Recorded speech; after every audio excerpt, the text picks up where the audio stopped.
Bonjour, je suis JT.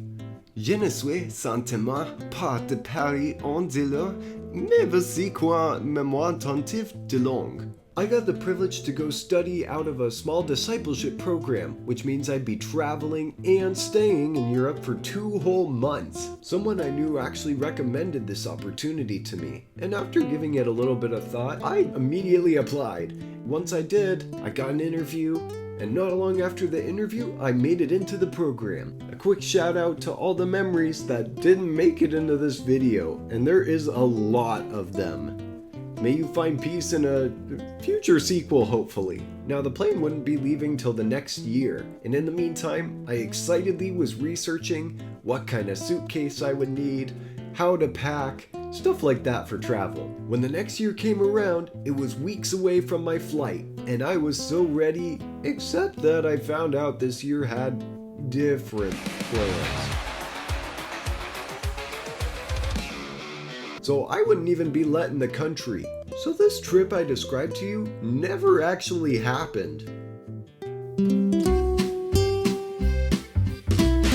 And then years later, I actually found out that there was 1 or 2 more slots on that same program. I applied and I got back in. The Europe trip was back on. The flight over there was a bit of an adventure in and of itself.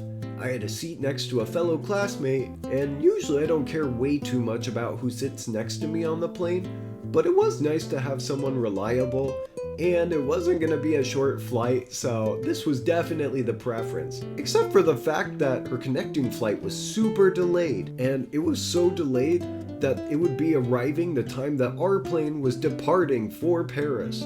So it looked like she wasn't gonna make it. When I got to the plane, I tried to explain the situation to the front desk, but they were telling me that they couldn't hold the plane, which makes sense because it is a big international flight after all. I got on the plane and waited, and as I waited there, I heard great news for us and really bad news for everyone else. They forgot to fill the water tanks. I got a text from her that she was booking it over to the terminal because her late plane just landed. The water tanks were still taking a long time to refill, but she actually made it over to the terminal and to the cabin doors, which were still open, only the attendant wouldn't let her get on the plane. Here's how the conversation went. Hey, you can't get on board. Hey, I'm so sorry, my plane was very delayed and I heard the cabin doors still open. You can't go through. What? Rules are rules. You'll have to find another plane. But the door is still open and it's still safe to board. Why would I have to find another flight? You can't be on this plane. Find another flight. So instead of sitting next to my future classmate, I sat next to a grumpy middle-aged lady from the Netherlands. Whenever the intercom was used, she would make sure everyone around her knew how displeased she was through grunting. But it actually turned out to be okay. She was having some headphone problems and was kind of frustrated with it. I helped her figure it out, and she was really nice to me after that. Night on the plane was really uncomfortable for me. I'm a light sleeper already, so you can imagine how that would go. Being around strangers was also not a helpful factor in that. So I really only had 2 options. I could try sleeping sitting up and maybe slouching a little bit just so I had more of a natural angle. It's still not great for a light sleeper like me, but it's far better than the alternative of putting my head on the tray table and trying to fall asleep. That was not the best moment of this trip. I just tried to occupy my mind as much as I possibly could because I was feeling pretty done with this plane ride. When I landed in Paris, I realized I was quite nervous about finding my group. I'm not a big city person either, so that didn't help. I felt okay with reading some French signs, but speaking it was a whole nother level. I've heard in French culture it's polite to at least try to use their language.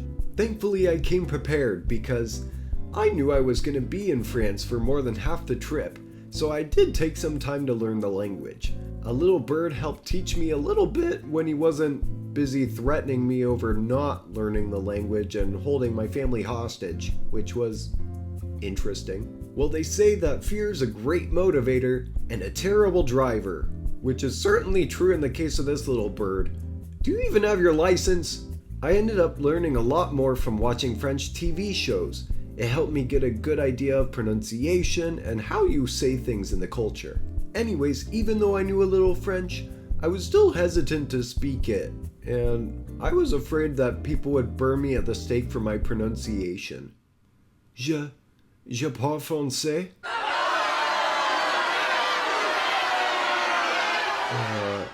Oui, baguette? Hey, mon frère! A while later, some of my classmates and I stopped at a place for lunch, and I made the mistake of going first in line. Have you ever had something so simple to do, but you're so nervous about it that you almost messed it up anyways? Cause that was the case for me. I went up to the counter and started ordering in French. She asked me which one I wanted, and I knew I wanted the cheese one, but my nervousness on if I was using the correct word for cheese, fromage, was correct, so I doubted myself so hard I just ended up pointing at it. I've heard in other cultures it's maybe not polite to point, so that was a little risky for me to do. But she was very nice, she got me my sandwich, and I didn't get laughed out of the establishment, so I'd say it's a good day. Meanwhile, our fearless leader was getting around in France just fine using a singular phrase. C'est bon. Do you need to figure out when the train arrives? C'est bon. Do you need to order an array of chocolate pastries in a very specific manner? C'est bon. Are you trying to talk to a French guy and he's going way too fast for you to understand, but you still want to validate his feelings and him as a human being? Well, you get the gist. How does he do that? Despite all my apprehension about being in a big city and stuff, it was actually really fun to be in Paris.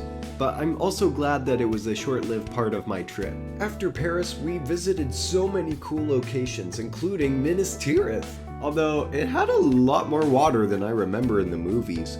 A castle on an island? This is the kind of thing that young JT dreamed of. Well, until he figured out about erosion and taxes and stuff. After all these excursions, it was time to finally arrive to the legendary chateau. Now, if you're unfamiliar with what a chateau is, it's essentially a large manor or house or a castle.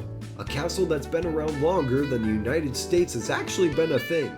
I could not contain all the joy that I had inside. Look at this place. An entry room. Look at this fancy room. Study room. Dining room. Living room. Room with a mural on it. Bedroom. Look, it's a spiral staircase. Upper rooms that are in development. I'm not going up there.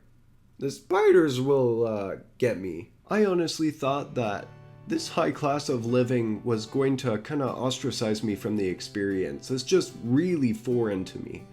But having the best Canadian roommate and having the nature outside tucked away in the countryside, I felt right at home. I'm not exaggerating when I say that every morning was absolutely incredible, even when I was sick.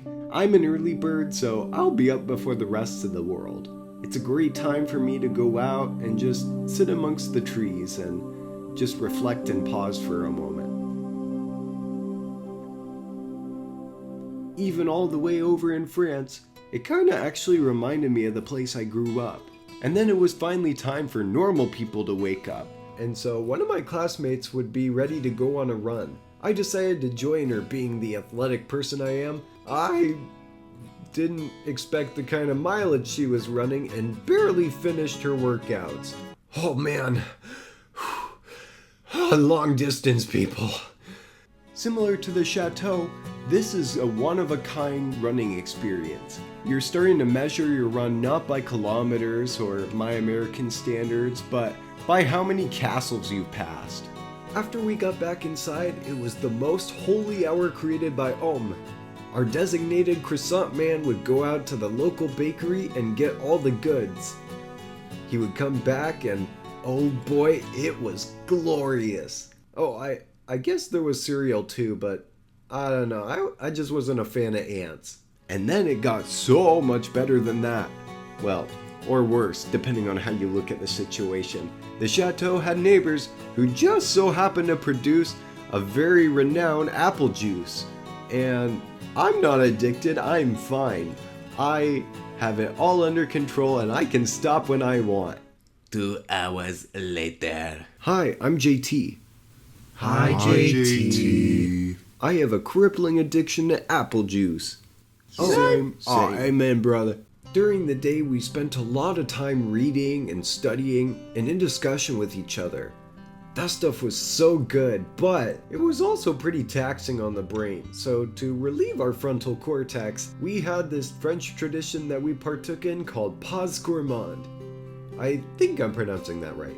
But basically, intermittent snacking is not really a thing in France. So instead, they have this little compromise. It's like tea time, but with a few extras. You can have it with cookies or coffee cake or some kind of baked good. And, it's fantastic. Pardon my French, but it's très bon. After having a little coffee cake in my system, I'd play some volleyball in the afternoon, or we would go on a little adventure before dinner time. Once evening came, if we were lucky enough, we would play Chateau Mafia. This is just the greatest place to get inevitably murdered. The way we played was with the lights off, walking around the chateau. So when a body was inevitably found and someone wanted to report it, the lights would be turned on and the accusations would begin. I had this one game where I was walking around and it had only been a few seconds since the game started and I was immediately taken out. My murderer kept whittling down the population and surprisingly absolutely nobody was voting for her to be gone. No one even suspected that she had done all the crazy things she did, and so she ended up in the final two, just chilling with a whole bunch of bodies behind her. It was very impressive. And then we implemented a new rule into the game. Instead of just tapping someone on the shoulder and leaving them dead, what you could do as well is to hold their shoulder, and you could actually move them to a different location and make a different crime scene. I had a few ideas with how I could use this new method. I was given the Mafia card and I started looking for single targets to add to my kill. I couldn't find any people on their own, so I settled for killing 2 people and holding their shoulders. Well, instead of setting them down to stash their bodies, I continued to walk around with them as if nothing happened. I vocally invited people to come join the group as I held the other people, which was not at all suspicious. I failed to get anyone to join, and then I heard a cry of murder. I knew I'd be outed immediately if I showed up, so I didn't. I ran still holding the bodies and hid in the dark kitchen for as long as I could before people started noticing, not everyone showed up. I kept moving to stay out of sight until I accidentally kicked a metal bowl, alerting everyone in my position. Before I knew it, I was in the light with my friends still by my side. I did my best to defend myself, but to be fair, my friends really didn't say anything, which didn't help my case. All of those games were a blast to play, but just like those games of Mafia, my time in Europe seemed to come to a close pretty quickly, even though I was there for quite a long time. For all the crazy places I went and the cool things that I did, my favorite experiences were not things like the Eiffel Tower, or the quintessential food experience, or even living in a castle, though all those things were really, really good. For me, it was the time spent bonding with new friends, or even just being in simple nature. You don't have to go across Europe to get those kind of things, but those are the things that really resonated with me on this trip. So the next time you find yourself out on some adventure, I suggest you make a little time for those unexpected blessings that happen along the way. You never know what's going to be out there, and I definitely benefited from that. Also, if you find yourself in France and you don't know what to say, c'est bon! You made it all the way to the end of my longest produced video thus far. It was actually supposed to be quite a bit shorter than this, but I actually ended up adding a bunch of stuff to the video in the last minute, which was kind of fun, but it also killed my production time on it, so sorry it took a little while. But that's what happens when you work full time and then you get good ideas and stuff, and it's like, oh no, what have I done to myself? But I hope you guys enjoyed the video. I also hope you enjoy whatever else you're doing today. Maybe you're gonna click on another video or something in the future. I don't know, I'm not you. You could be watching this at 2 a.m. And in that case, why are you up? You should, like, sleep or something. Or don't. You could be a vampire too. But either way, I appreciate you camping out here. And I'm gonna go get some sleep myself. Good night, guys.